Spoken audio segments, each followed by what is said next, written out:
अस्सलाम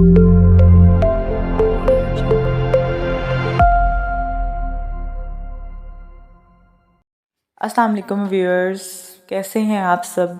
उम्मीद करती हूँ आप सब खैरियत से होंगे और मेरी वीडियोस को पसंद कर रहे होंगे। आज जो मैं अफसाना पढ़ने जा रही हूँ वो है कांता राबिया का बंद मुट्ठी में रेत। उम्मीद करती हूँ आप सबको पसंद आएगा। इन गुजारे 3-4 माह में वाकई मीना ने खलूसे दिल से पढ़ाया था। भाभी उसे अक्सर शाबाश देती, शुक्रिया अदा करती, लेकिन फारिया ने इस पूरे अरसा में मजाल है जो कभी ज़बान से शुक्रिया का एक लफ्ज़ कहा हो, कभी इजहार तशक्कुर के तौर पे आते हुए कोई छोटी मोटी चीज़ लाई हो। जिस इलाके में फारिया का घर था वहाँ की बिरयानी और आइसक्रीम पूरे शहर में सबसे ज़्यादा मशहूर थी। मजाल है जो कभी आइसक्रीम का एक कप या बिरयानी की प्लेट ही पैक करवा के ले आती। पढ़ाने का सवाब अजर अपनी जगह, पढ़ने वाले की खसलत कभी तो एहसान मंदी की होनी चाहिए। दिल ही दिल में वो भाभी की इस दोस्त की बेटी को शोदी कंजूस जैसे 40 अलकाबात दे चुकी थी। फिर ये हुआ कि उसका ट्यूशन का आखिरी दिन भी तलू हो गया। उसने खुद ही भले लफ्ज़ों में कह दिया था, मीना आपी, मुझे आधा घंटा आने में और आधा घंटा जाने में लगता है। रिक्शे वाला बहुत पैसे मांगता है। मुझे अल्लाह का शुक्र है अब याद हो जाता है, अब मैं ट्यूशन के लिए नहीं आऊँगी। पढ़ने के दौरान वो बार बार भीगी आंखों को साफ करती रही, लेकिन ज़बान गंग ही रही। जाते हुए तंजीला भाभी और मीना से वो खूब लिपट लिपट के मिली। आप दोनों का शुक्रिया जैसे अल्फाज भी अदा किए। आज उसका बाप उसे लेने आया था।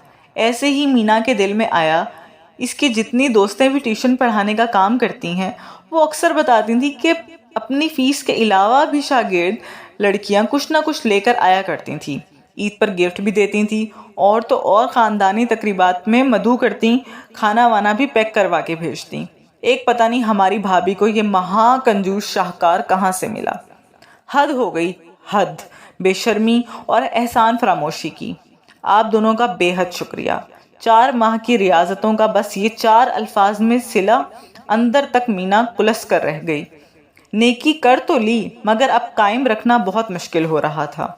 ठीक है वो भूखी नहीं थी, उसे मुआवजे का लालच भी नहीं था, मगर 4 माह की मेहनत पर कुछ ना कुछ देना तो बनता था।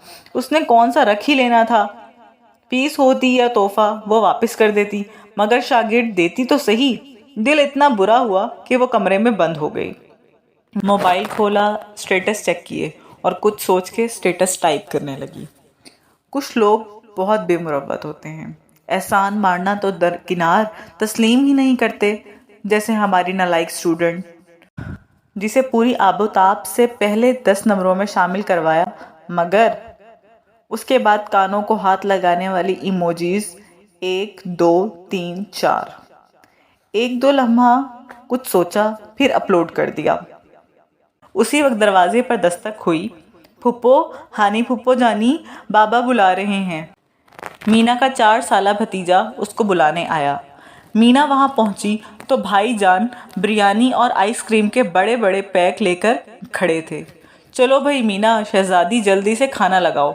मीना ने जल्दी से बर्तन दस्तरखान पर रखे। भाभी भी नमाज पढ़ के आई, बिरयानी खोल के डिश में रखी, आइसक्रीम फ्रीज़र में रखते हुए बोली, तुम्हारी शागिर्द के वालिद साहब दे के गए हैं और ये फारिया तुम्हारे लिए दे के गई है। कह रही थी मेरे जाने के बाद दीजिएगा। मीना ने खाना भूल के कागज़ खोला। प्यारी मीना आपी, मैं आपका एहसान सारी ज़िंदगी नहीं भूल सकती। पाँव के नीचे दब जाने वाले ज़र्रे को आपने चमका कर आसमान का सितारा बना दिया।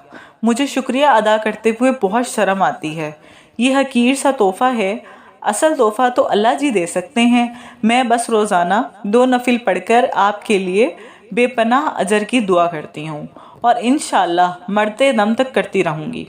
हम मज़दूर लोग हैं। रिक्शा वाला 5,000 मांगता था महीने के। मैं रोज़ाना पैदल चल के आती और जाती। इस तरह मेरे पास 20,000 जमा हो गए। कुछ मेरे पास जमाशुदा रकम थी जो ईद पर मिली थी। ये सोने की अंगूठी हमेशा आपको मेरी नालायकियाँ और अपनी मेहनत याद करवाएगी। अम्मी को आपको रिज़ल्ट के बाद बहुत सारे तोहफ़े देंगी। मैंने सोचा इनाम नतीजे पर नहीं मेहनत पर दिया जाए। آپ کی محنت اور محبت کے لیے چھوٹا سا تحفہ قبول کیجیے گا۔ والسلام، فاریہ۔ جگمگ کرتی سبز اور سفید موتی والی سونے کی انگوٹھی کاغذ سے نکل کر اس کی گود میں آ گری تھی۔ اس نے بھاگ کے موبائل اٹھایا۔ اوہ میرے خدا، کہیں فاریہ نے اسٹیٹس چیک تو نہیں کر لیا؟ جو ہی اس نے اسٹیٹس والا آپشن ڈیلیٹ کرنے کے لیے کھولا، اسٹیٹس دیکھنے والوں میں 2 منٹ پہلے سب سے اوپر فاریہ رمضان کا نام تھا۔